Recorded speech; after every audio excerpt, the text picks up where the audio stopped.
नमस्कार दोस्तों, आप सबों का स्वागत है। बिहार बोर्ड मैट्रिक परीक्षा 2024 के लिए सामाजिक विज्ञान का अति महत्वपूर्ण ऑब्जेक्टिव प्रश्न। दोस्तों, आपको बिल्कुल ऐसे ही बिहार बोर्ड मैट्रिक परीक्षा सामाजिक विज्ञान में ऑब्जेक्टिव पूछे जाएंगे, तो आप इस वीडियो को अंत तक जरूर देखें। तो पहला प्रश्न है, पंजाब में भूमि नवीकरण का मुख्य कारण है। तो ऑप्शन नंबर डी बिल्कुल सही है, अधिक सिंचाई।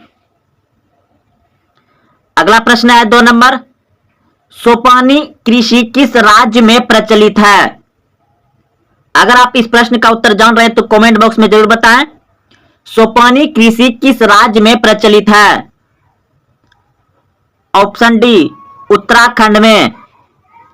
अगला प्रश्न है, मरुस्थलीय मृदा यानी मिट्टी का विस्तार निम्न में से कहां है। मरुस्थलीय मृदा का विस्तार निम्न में से कहां है।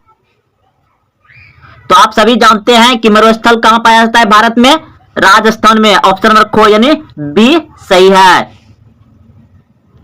अगला प्रश्न है, मेढक के प्रजनन को नष्ट करने वाला रसायन कौन है।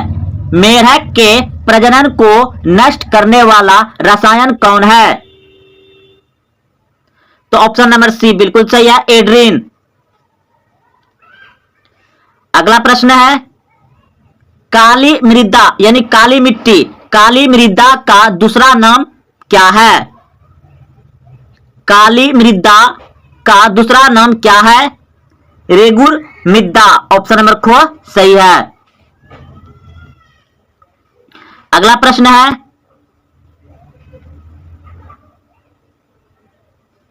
आयु के आधार पर जलोढ़ मृदा यानी जलोढ़ मिट्टी को कितने वर्गों में बांटा जाता है।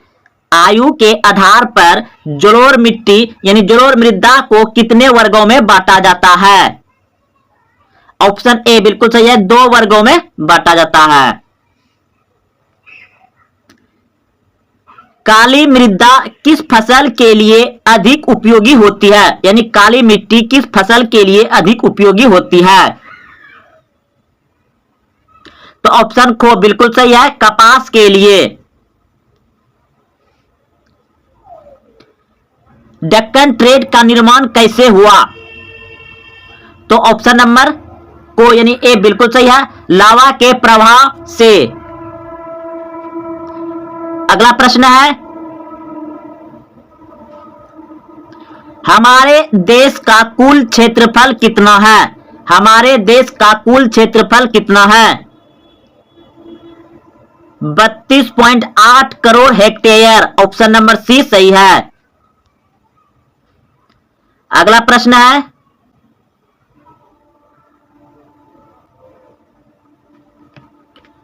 देश के बांधों को किसने भारत का मंदिर कहा था। देश के बांधों को किसने भारत का मंदिर कहा था। तो ऑप्शन नंबर सी बिल्कुल सही है, पंडित नेहरू ने। पंडित नेहरू ने भारत के बांध को भारत का मंदिर कहा था। अगला प्रश्न है,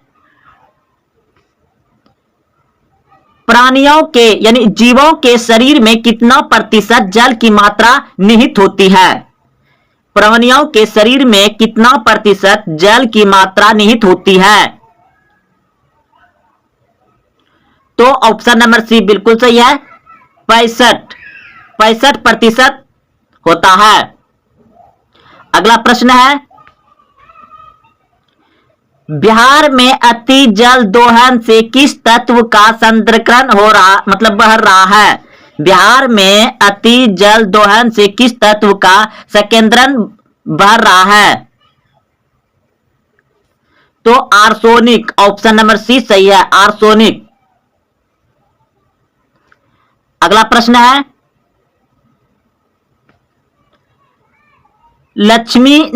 लक्ष्मी सागर झील किस राज्य में स्थित है। लक्ष्मी सागर झील किस राज्य में स्थित है। इस प्रश्न का उत्तर दीजिए कमेंट में अगर आप जान रहे हैं तो। बिहार में। ऑप्शन नंबर सी सही है, लक्ष्मी सागर झील कहां है, बिहार में। निम्न में से कौन लवणीय झील है? निम्न में से कौन लवणीय झील है? सांभर झील, ऑप्शन नंबर सी सही है। अगला प्रश्न है, गंगा नदी पर गांधी सेतु किस शहर के निकट अवस्थित है? गंगा नदी पर गांधी सेतु किस शहर के निकट अवस्थित है?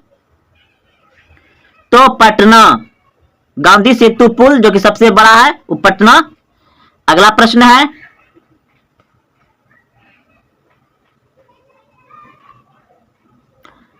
कौन सी नदी भ्रंश घाटी से होकर बहती है? कौन सी नदी भ्रंश घाटी से होकर बहती है? तो ताप्ती, ऑप्शन नंबर सी सही है। कौन सी नदी प्रद्वीपीय भारत की सबसे लंबी नदी है? कौन सी नदी प्रद्वीपीय भारत की सबसे लंबी नदी है? ऑप्शन नंबर ख सही है, गोदावरी।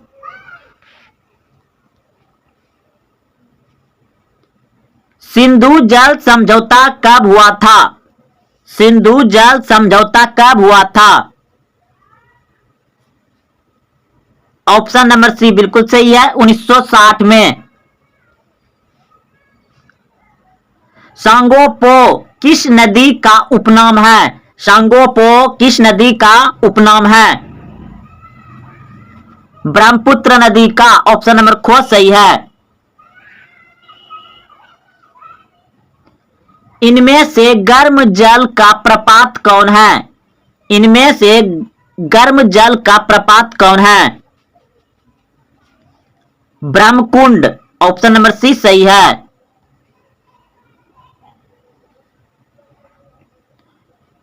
कोसी नदी का उद्गम स्थल कहां है? कोसी नदी का उद्गम स्थल कहां है? गोसाई धाम, ऑप्शन नंबर सी सही है। पटना में गोल घर किस उद्देश्य से बनाया गया था? पटना में गोल घर किस उद्देश्य से बनाया गया था? ऑप्शन ए सैनिक रखने के लिए, ऑप्शन बी अस्त्र शस्त्र रखने के लिए, ऑप्शन सी अनाज रखने के लिए, ऑप्शन डी पूजा करने के लिए। अगर आप पहले से जान रहे हैं तो कमेंट में उत्तर जरूर बताएं। तो इस प्रश्न का उत्तर अगर आप सी सोचे थे तो बिल्कुल सही सोचे हैं, अनाज रखने के लिए पटना में गोलघर बनाए थे। अगला प्रश्न है, गोलघर का निर्माण कब हुआ? गोलघर का निर्माण कब हुआ? आपके सामने ऑप्शन है। अगर आप ऑप्शन सी सोच रहे थे बिल्कुल सही सोचे हैं, 1786 ईस्वी में पटना में गोलघर का निर्माण हुआ था, 1786 ईस्वी में। अगला प्रश्न है, गोलघर कहाँ है? तो पटना में है, ऑप्शन नंबर बी सही है। अगला प्रश्न है, सबसे बड़ा पशु मेला का आयोजन किया जाता है? सबसे बड़ा पशु मेला का आयोजन किया जाता है? ऑप्शन ए सोनपुर में, ऑप्शन बी हाजीपुर में, ऑप्शन सी बक्सर में, ऑप्शन डी भागलपुर में। तो बताइए सबसे बड़ा पशु का मेला कहाँ लगता है? तो दोस्तों ऑप्शन नंबर ए बिल्कुल सही है, सोनपुर में लगता है, जो कि विश्व का सबसे बड़ा पशुओं का मेला कहाँ लगता है? सोनपुर, बिहार में। अगला प्रश्न है, निम्न में कौन सा जलप्रपात नवादा जिले में अवस्थित है? तो आपके सामने ऑप्शन है, तो इस प्रश्न का उत्तर हो जाएगा ऑप्शन नंबर ए बिल्कुल सही है। दोस्तों अगर आप नए आए हैं तो चैनल को सब्सक्राइब करें और अपने दोस्तों में शेयर करें। बिल्कुल ऐसे ही प्रश्न आपको हूबहू बिहार बोर्ड मैट्रिक परीक्षा सामाजिक विज्ञान में मिलेंगे। तो अगला प्रश्न है आपका,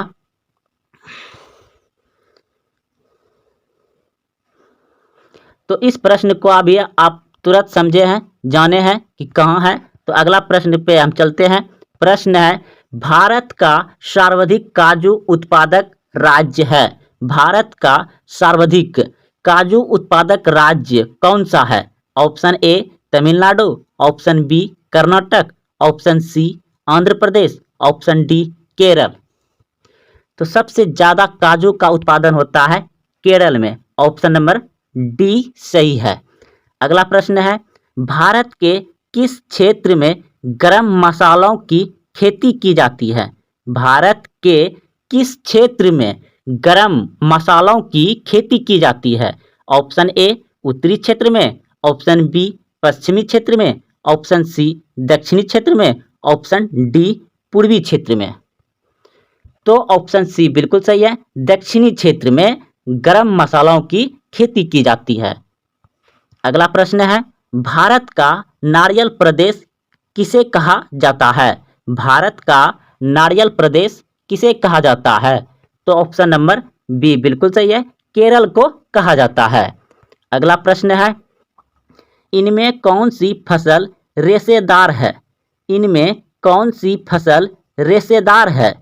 दोस्तों यह सभी प्रश्न बहुत इंपॉर्टेंट है। इस वीडियो से आपको 2, 3, 4 प्रश्न मिल सकता है, इसलिए आप इस वीडियो को पूरा देखें और सही प्रश्न को अच्छे से याद रखें। बहुत ही आसान प्रश्न है, अच्छा से याद रह जाएगा आपको। तो इनमें कौन सी फसल रेशेदार है? तो jute, jute option number A सही हो जाएगा। अगला प्रश्न है, इनमें से कौन रेशेदार फसल नहीं है? इनमें से कौन रेशेदार फसल नहीं है? तो ऑप्शन नंबर सी बिल्कुल सही है, गन्ना, गन्ना रेशेदार फसल नहीं है। अगला प्रश्न है, कपास निम्न में से कौन सी फसल है? कपास कौन सी फसल है? खरीफ, रबी, जायद या इनमें से कोई नहीं? तो इस प्रश्न का उत्तर हो जाएगा आपका कपास जो है कि खरीफ फसल है। ऑप्शन नंबर ए सही हो जाएगा। अगला प्रश्न है आपका, जायद फसल का उत्पादन किस मौसम में होता है? जायद फसल में आ जाता है आपका तरबूजा, ककड़ी, बुखारी, खीरा, यानी कि फल वगैरह में जितने भी आप सभी नाम सुने, ये सभी कब खाते हैं? गर्मी में।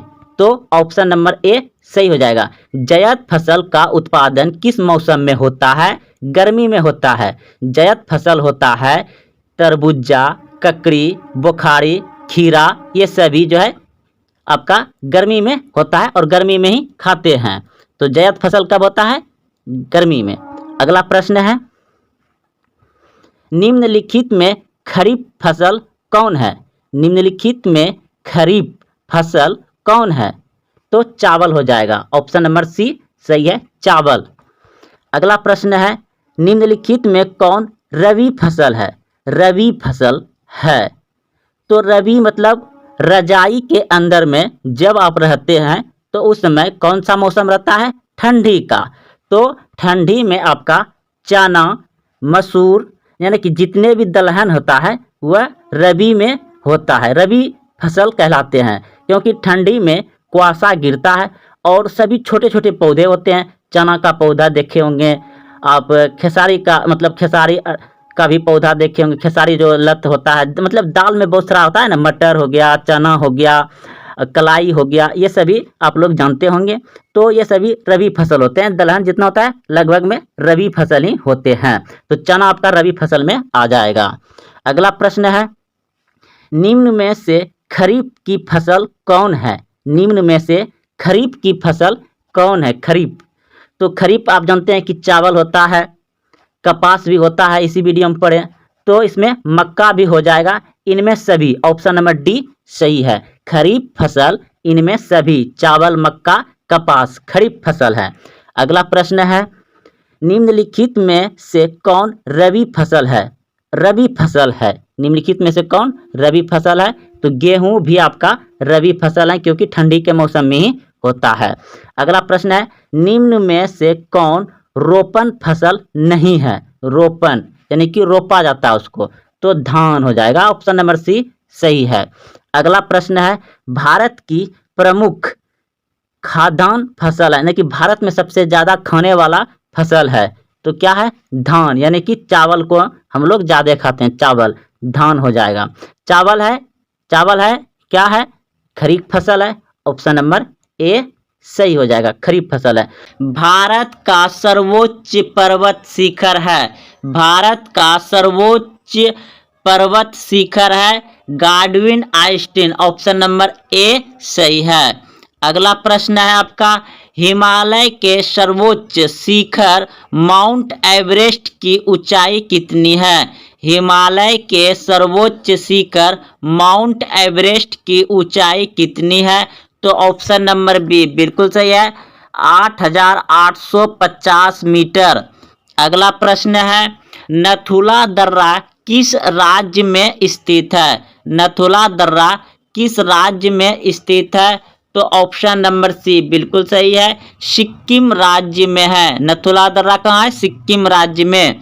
अगला प्रश्न है, जोजिला दर्रा किस राज्य में स्थित है? जोजिला दर्रा किस राज्य में स्थित है? तो जम्मू कश्मीर में। ऑप्शन नंबर बी सही है। अगला प्रश्न है 25 नंबर, निम्नलिखित में से कौन सी नदी बंगाल का शौक कहलाती है? निम्नलिखित में से कौन सी नदी बंगाल का शौक कहलाती है? तो ऑप्शन नंबर डी बिल्कुल सही है, दामोदर नदी। दामोदर नदी को बंगाल का शौक कहा जाता है।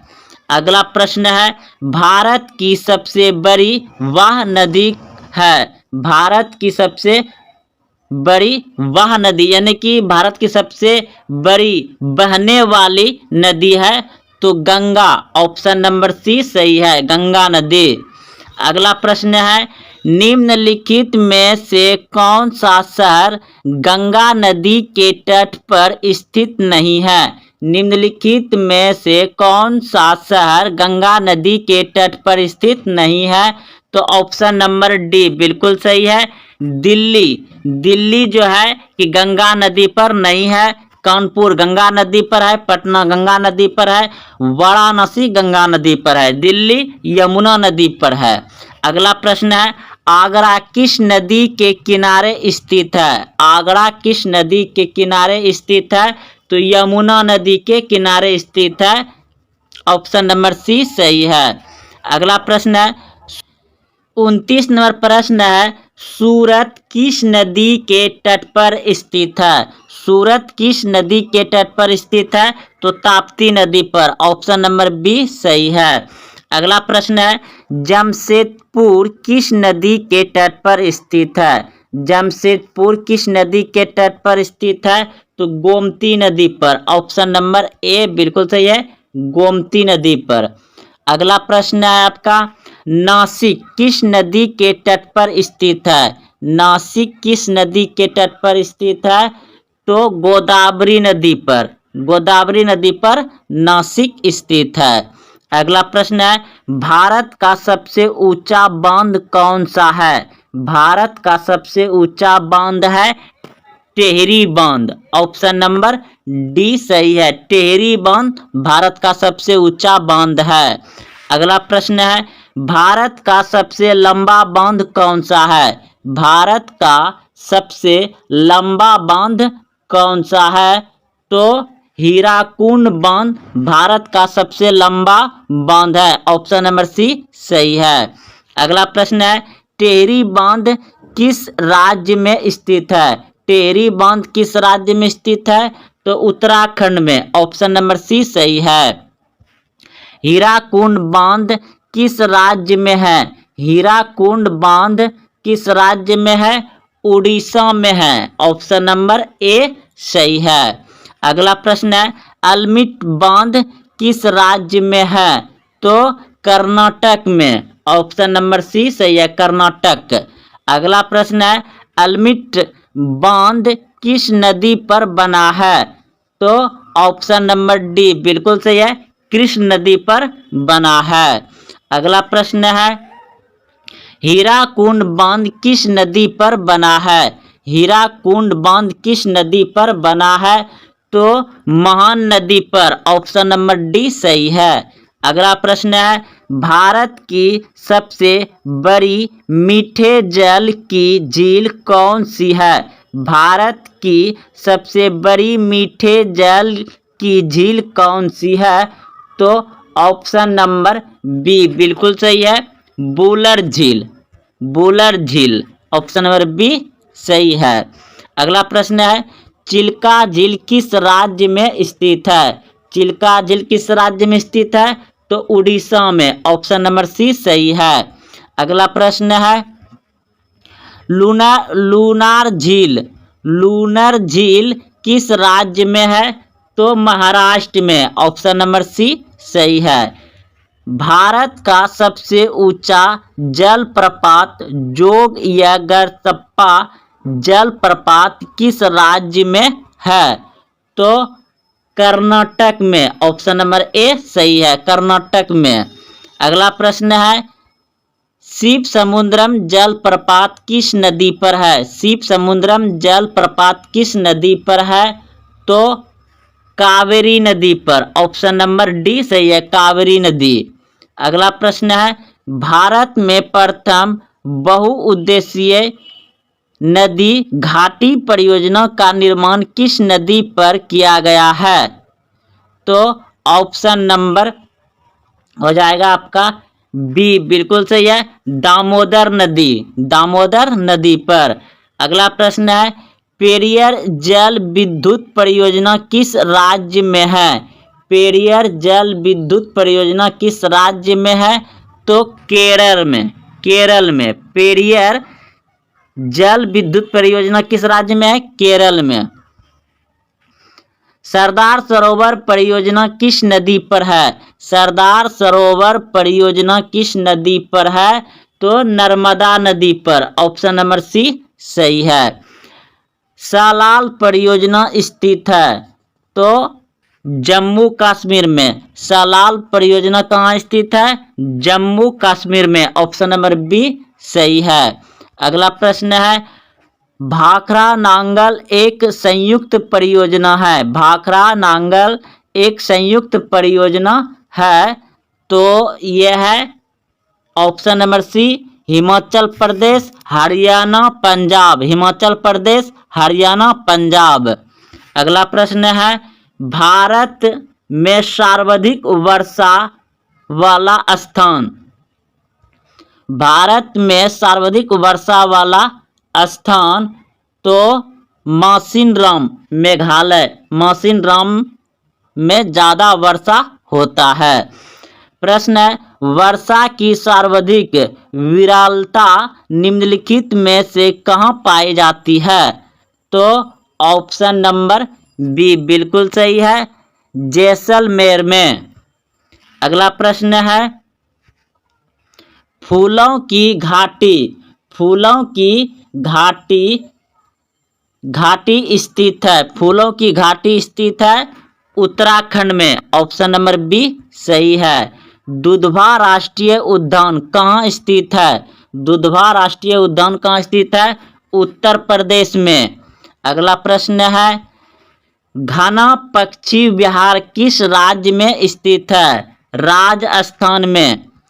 अगला प्रश्न है काजीरंगा राष्ट्रीय उद्यान में पाए जाने वाला मुख्य जंतु। काजीरंगा राष्ट्रीय उद्यान में पाए जाने वाला मुख्य जंतु है एक सींग वाला गेंडा। एक सींग वाला गेंडा। अगला प्रश्न है रणथंभौर वन्य जीव अभयारण्य भारत के किस प्रदेश में है? तो राजस्थान में। ऑप्शन नंबर बी सही है। काजीरंगा राष्ट्रीय उद्यान किस राज्य में स्थित है? असम में। ऑप्शन नंबर ए सही है। काजीरंगा राष्ट्रीय उद्यान किस राज्य में है? असम में।